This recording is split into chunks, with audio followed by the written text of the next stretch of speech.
Mainly সমস্যা হৈছে কি আমাৰ গোপালকসকলৰ কাৰণে কোনো স্পেচেই নাই। আমি আগবাঢ়ি যোৱা প্ৰত্যেকটো ক্ষেত্ৰতে বাধা আছে। আপোনালোকে কৈছে যে মন্ত্ৰী বিধায়কসকলৰ অবৈধ হস্তক্ষেপ হৈছে, তেওঁলোকৰ উন্নয়নৰ কাৰণে সকলো ধৰণৰ যিবিলাক চৰকাৰী ৰাজ সাহায্য, চৰকাৰ আৰু ৰজাৰ ঘৰীয়া সাহায্য একেখিনি মানুহে পাই আছে।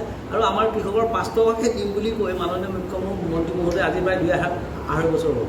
এজন মন্ত্ৰীয়েতো ক'লে যে 5 টকাকৈ বোলে দিয়ে আছে, এতিয়া তেওঁলোকে সম্পূৰ্ণতে দি আছে যদি আমাৰ এইটো ক'বলগীয়া নাই। আমাৰ কোনো ধৰণৰ কৃষক ৰাইজে গোপালকে আজিলৈকে 5 টকা বাদ দিয়ক, এটকাওতো পোৱা নাই। গতিকে এইখিনিয়ে কথা। কিন্তু মন্ত্ৰী জয়ন্ত মল্ল বৰুৱাই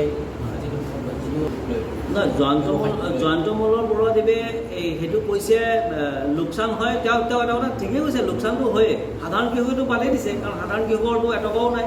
কিন্তু তেওঁলোকৰ যদি লোকচানেই হয়, তেওঁলোকে বেংকৰ পৰা ফাইনেন্স লৈ ৰাজসাহায্য 50 লাখ টকাকৈ লৈ লোকচানৰ কাৰণে গৰু পুহি আছে নেকি?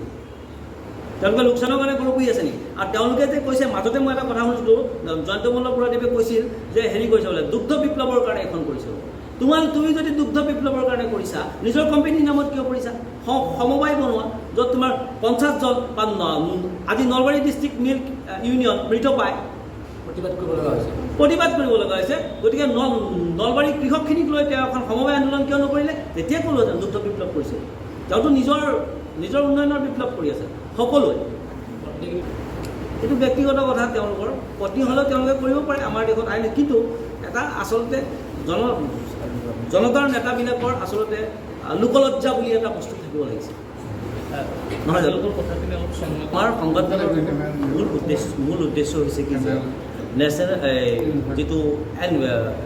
নেশ্যনেল যিটো ডেইৰী ডেভেলপমেণ্ট বৰ্ডৰ যিটো দুৰ্নীতি, আৰু সেই দুৰ্নীতিক অসম চৰকাৰে যি ধৰণৰ আঠে বাঠে আলহী আদৰি আনি গামোচা পিন্ধাই তেওঁলোকক 300 গৰু বেয়া গৰু উপহাৰ হিচাপে গৰু খুটিক দিয়াৰ পাছতো সেই নিৰ্লজ্জ অনুষ্ঠানটোৰ লগত ট্ৰাইপাৰ্টেড এগ্ৰিমেণ্ট এখন কৰিছে, দ্বিপাক্ষিক চুক্তি কৰি অসমৰ গোপালকৰ ভৱিষ্যতৰ দায়িত্ব আগবঢ়াই নিয়াৰ দায়িত্ব তেওঁলোকক প্ৰদান কৰিছে। এইখিনি হৈছে কি আমাৰ আজি প্ৰেছ মিটটোৰ মূল উদ্দেশ্য, তাৰ প্ৰতিবাদটো আমাৰ ইয়াত মূল উদ্দেশ্য, আৰু আপোনালোকক জনোৱাৰ উদ্দেশ্য, আপোনালোকৰ পৰা সহায় সহযোগ কৰাৰ উদ্দেশ্য। কেন্দ্ৰীয় চৰকাৰ আঁচনিখনৰ কাৰণেও হেৰি কৰিছিল, কিন্তু দেখোন নাপাব। নেশ্যনেল আমাৰ যিটো অনুষ্ঠানৰ কথা মই ক'লোঁ, NDDB বোলে কনচালটেঞ্চি এজেঞ্চি, সেইবিলাক তেওঁলোকৰ কাম আছিল। তেওঁলোকে এটা প্ৰজেক্ট চেণ্ট্ৰেল গভৰ্ণমেণ্টৰ আনিছেনে সোধকচোন।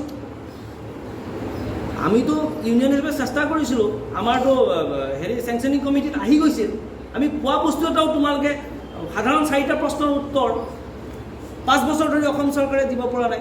আৰু আপোনালোকক মই আৰু কি ক'ব লাগে। আৰু আপোনালোকৰ মাৰ্কেটিং ফেডাৰেশ্যনখন কি কৰিছে? মিল্ক মাৰ্কেটিং ফেডাৰেশ্যনখন আমাৰ 4 বছৰ হ'ল। ফিজিবিলিটি ৰিপৰ্ট কোঅপাৰেটিভৰ পৰা আমাক দাখিল কৰিলে। ফিজিবিলিটি ৰিপৰ্ট মানে তেওঁলোকৰ ইনস্পেক্টৰ আহি অ'কে বুলি চব ফিজিবিলিটি ৰিপৰ্ট দিলে, আমাক ৰেজিষ্ট্ৰেশ্যনটো নিদিয়ে।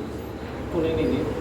ডিপাৰ্টমেণ্টে নিদিয়ে। ডিপাৰ্টমেণ্টক খুলিলে কম ওপৰৰ পৰা বন্ধ হৈ আছে, এইটো বহুত ওপৰৰ কাম। আমি এইটো আৰু আজিকালিতো বহুত ওপৰৰ মালেই থাকে, চবতো ওপৰৰ মালেই, তলৰ মাল আমিবিলাকহে দিয়া। নিদিয়াৰ কাৰণ হৈছে কি, এইবিলাক কথা কোনে ক'ব? আজি যে আপোনালোকৰ প্ৰেছ মিটৰ জৰিয়তে আমি প্ৰত্যেকজন আহিতো গুৱাহাটী প্ৰেছ মিটত এইবোৰ কথা কৈ পেলাই আমি আপোনালোকক অৱগত কৰিব নোৱাৰিলোহেঁতেন। গতিকে এইবিলাক কথা কোৱাৰ কাৰণে যদি আমাৰ মিল্ক মাৰ্কেটিং ফেডাৰেশ্যন শক্তি, প্ৰত্যেকখন ডেভেলপিং মিল্ক ষ্টেটত মিল্ক মাৰ্কেটিং ফেডাৰেশ্যন আছে। Gujarat milk marketing federation, Bihar milk marketing federation আছে, আন্ধ্ৰাত মিল্ক মাৰ্কেটিং ফেডাৰেশ্যন আছে। প্ৰত্যেকটো পেকেটৰ পিছত লিখা থাকে চাব, আমুল বাটাৰ লিখা থাকে মেনুফেকচাৰ বাই অমুক district milk union and marketed by Gujarat milk marketing federation. আৰু আমি অসম 50 বছৰ বেকত চলি আছোঁ। এখন হ'ল কি আমাৰ অসম। কিমান আছে আপোনালোকৰ দৰে অসমত গোপালক? আমাৰ দৰে গোপালক হৈছে কি, আমাৰ যিখিনি ৰেজিষ্টাৰ্ড কোঅপাৰেটিভ ছ'চাইটিখিনি যদি আমি কেলকুলেশ্যন কৰি চাওঁ, গোটেই অসমত হয়তো তথ্যটো ইফাল সিফাল হোৱাৰ প্ৰায় 2 লাখৰ ওপৰতো আছে, আৰু অত্যাধিক আছে। আনঅৰ্গেনাইজ ৱেটো ঢেৰ আছে আছে। গতিকে সেইবিলাক অৰ্গেনাইজ ৱেত চৰকাৰে কিদৰে আনিব? চৰকাৰে অৰ্গেনাইজ ৱেত আনিব পাৰিলেহে 5 টকাকৈ ৰাজ সাহায্যটো দিব পাৰিব। যদি নিৰ্বাচনৰ কাৰণে কোনোবাই 5 টকাকৈ দি পেলাই ভোট আদায় কৰিব বিচাৰিছে, আৰু তাত আৰু ক'বলগীয়া কি আছে? Stay informed, stay ahead.